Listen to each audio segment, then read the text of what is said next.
Hey guys নমস্কাৰ মোৰ অন্য এটা ভিডিঅ'লৈ আপোনালোক সকলোকে স্বাগতম জনাইছোঁ। আজি মই জীৱ জন্তু বিষয়ক গৰুৰ বিষয়ে এখন ৰচনা লৈ আনিছোঁ। আশা কৰোঁ আপোনালোকে চাই ভাল পাব, উপকৃত হ'ব বুলি ছাত্ৰ ছাত্ৰীসকলে। প্ৰথমতে গৰুৰ এয়া লিখি লৈছোঁ মই জীৱ জন্তু বিষয়ক, আৰু এইটো হৈছে গৰু, বিষয়টো হৈছে গৰু।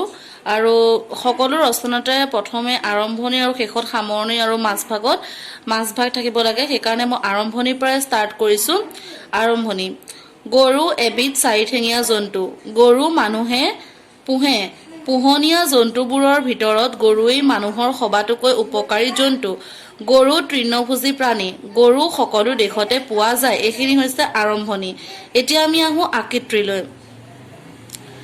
আমাৰ দেশৰ গৰুবোৰ সৰুফুটীয়া, দীঘলে ৫-৬ হাত আৰু ওখই ৩-৪ হাতৰ বেছি নহয়। গৰুৰ শিং দুটা, এডাল নেজ। শিঙেৰে ই আত্মৰক্ষা কৰে। নেজৰ সহায়ত মহ মাখি খেদে। শিং নথকা গৰুক লাওমোৰা বোলে। মতা গৰুক বলদ আৰু ষাঁড় বোলা হয়। মাইকী গৰুক গাই বোলে। গৰুৰ গাটো চুটি চুটি নোমেৰে আবৃত আৱৰা। গৰুৰ দাঁত এপাৰি। গৰুৰ ঠেঙৰ খুৰা ফটা, সেইবাবে বোকা পানীত খোজ কঢ়াত অসুবিধা নাপায়। এইখিনি হৈছে গৰুটোৰ আকৃতি। এতিয়া আহিছোঁ প্ৰকৃতিলৈ। গৰু সাধাৰণতে অতি নিৰীহ প্ৰাণী। ই কাৰো অনিষ্ট নকৰে। গৰু ১৫-২০ বছৰ জীয়াই থাকে। গৰুৱে ঘাঁহ পাগুলি খায়। গাইবোৰে বছৰত এটাকৈ পোৱালি দিয়ে। এইখিনি হৈছে আমাৰ প্ৰকৃতি।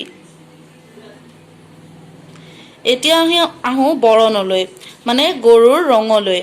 নানা বৰণৰ গৰু দেখিবলৈ পোৱা যায়। সেইবোৰ হ'ল ৰঙা, বগা, ক'লা, কজলা, পখৰা, মুগা ইত্যাদি। এইখিনি হৈছে আমাৰ বিভিন্ন ৰঙৰ গৰুৰ কথা কৈছে, কি ৰঙৰনো আমি গৰু পাওঁ।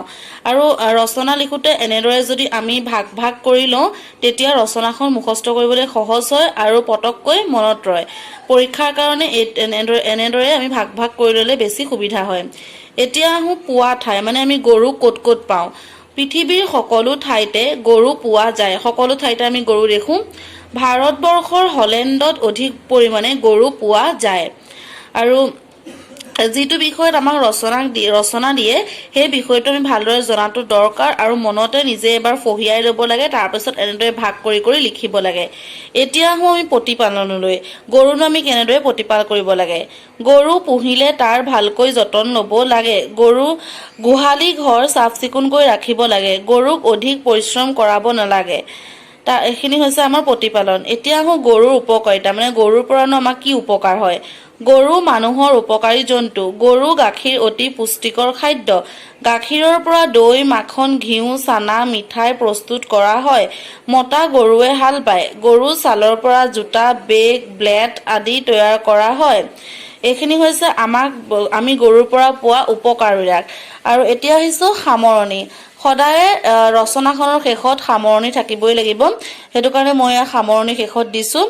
গৰু কৃষকৰ ধন। যিহেতু গৰু নহ'লে কৃষকে খেতি কৰিব নোৱাৰে। মানুহৰ বাবে গৰুৰ বাহিৰে দ্বিতীয় উপকাৰী জন্তু নাই। গৰুৱে মানুহক বহু উপকাৰ সাধন কৰে। গতিকে ইয়াক দয়া মৰম কৰি প্ৰতিপাল কৰিব লাগে। আমাৰ গৰু বিষয়ৰ ৰচনাখন এইখনেই আছিলে। মই আৰু ভালকৈ দেখুৱাই দিছোঁ। এনেদৰে আমি ভাগ কৰি লৈছোঁ। ভাগ কৰি ল'লে ভাল। আৰু বহুত বেছি দীঘলো নহয়, একেবাৰে সহজ পদ্ধতিত দিছোঁ, মনত ৰাখিব পৰাকৈ। এনেদৰে খালি ভাগ কৰি ল'লেই হ'ল, তেতিয়া সোনকালে মনত ৰ'ব।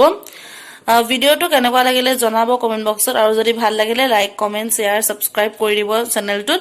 এনেকুৱা বেলেগ ৰচনা পাই যাবৰ কাৰণে আৰু বিভিন্ন বিষয়ত এই চেনেলটোত দিয়া হ'ব। গতিকে আপোনালোকে চেনেলটো ছাবস্ক্ৰাইব কৰি ল'ব। আৰু একেবাৰে সৰুকৈ দিছোঁ আৰম্ভণি, এই 3 লাইন। আকৃতিটো অকণমান ডাঙৰ, যিটো গৰুৰ আকৃতি কথা ক'বলৈ গৈছে, সেইকাৰণে ডাঙৰ হৈছে। প্ৰকৃতি 3 লাইন, বৰণ 2 লাইন, পোৱা ঠাইও 2 লাইনেই, তাৰপিছত প্ৰতিপালন 3 লাইন, উপকাৰিতা 4 লাইন আৰু সামৰণিও 4 লাইন। গতিকে তেনেই সহজকৈ দিছোঁ এইখন। আপোনালোকে ভালদৰে পঢ়িব।